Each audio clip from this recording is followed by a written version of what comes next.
Good morning and thanks for joining us. I'm Nadine Maeser. Controversy continues over a 911 dispatcher from New Mexico who got angry and hung up on a woman saying her friend was dying. It happened on the night of June 26. A desperate call for help came into 911 dispatchers after a 17-year-old was shot in Albuquerque, New Mexico. 911 recordings show the dispatcher became irritated with the caller who was trying to keep her friend alive.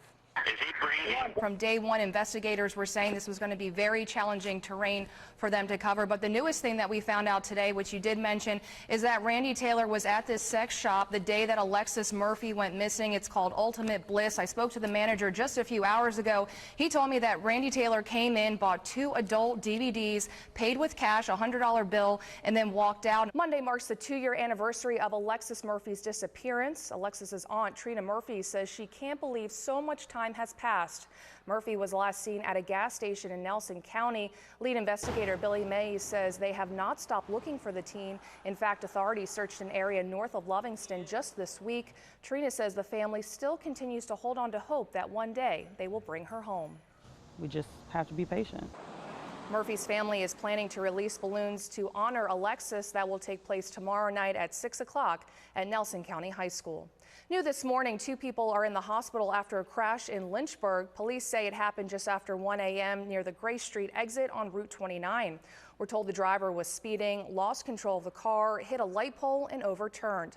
According to investigators, Quincy Slash now faces reckless driving and DUI charges. Both him and the passenger are expected to be okay. Former Virginia Governor Bob McDonnell could lose his pension benefits. That's because of a law he signed while he was in office. According to Attorney General Mark Herring, Governor Terry McAuliffe can begin the process to cancel McDonnell's benefits without waiting for the appeals process to play out. McDonnell signed a provision that strips government officials of their pensions if they are convicted of felony misconduct while in office.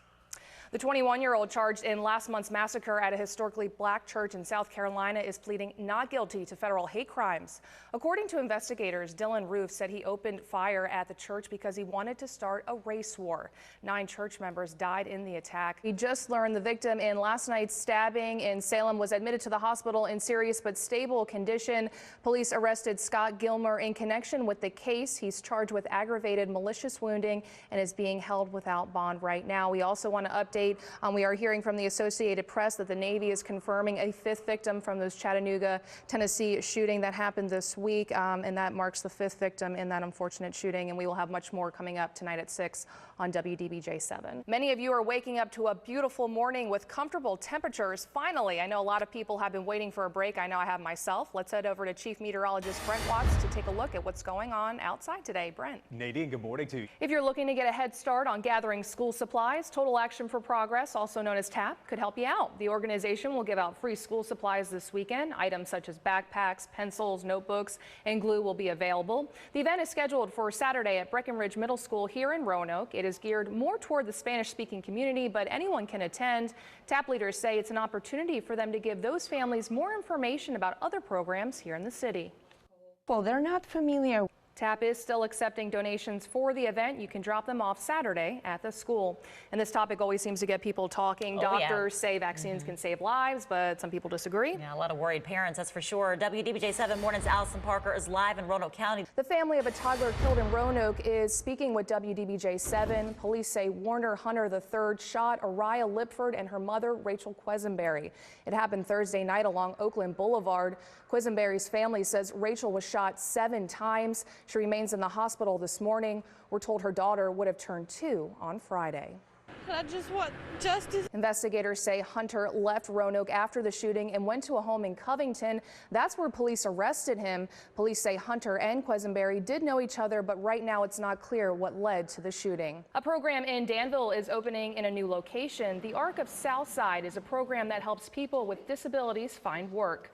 The group matches people's skills, interests, and abilities with local businesses. Their new location is on Main Street in downtown. Leaders say the move will help them become a bigger part of the community. The Arc is set to open another new location this fall on Highway 29. And some people may think the bathroom is the dirtiest place in the house, but you are wrong. Experts say your kitchen puts up quite a fight when it comes to those germs. We'll break down simple tips to help keep it clean. A new lawsuit is challenging the county's newest ordinance. It will allow turbines in the county to be up to 550 feet in height. The lawsuit claims the ordinance doesn't do enough to protect people against the dangers of wind farms, which some say can lead to fires. A county attorney calls those allegations, quote, false. Charlottesville-based Apex Clean Energy plans to build up to 25 wind turbines just north of Eagle Rock. In Roanoke's first single-stream recycling pickups are set to begin October 5th and 12th. It's a new method that allows all recyclables to be put in the same container. Light blue carts will be replacing the old recycling totes. Residents will be receiving them during the next month. City leaders say single-stream recycling is cheaper, more efficient, and may encourage people to recycle more. The more people that participate. Investigators in Maine are trying to figure out what led an ex-convict to shoot 5 people, killing 2 of them. Anthony Lord is now charged with murder and kidnapping in connection to yesterday's shooting. Investigators say he knew some of the victims, but they haven't released any details about the relationships. Police say doctors are treating the other 3 victims. They are expected to survive.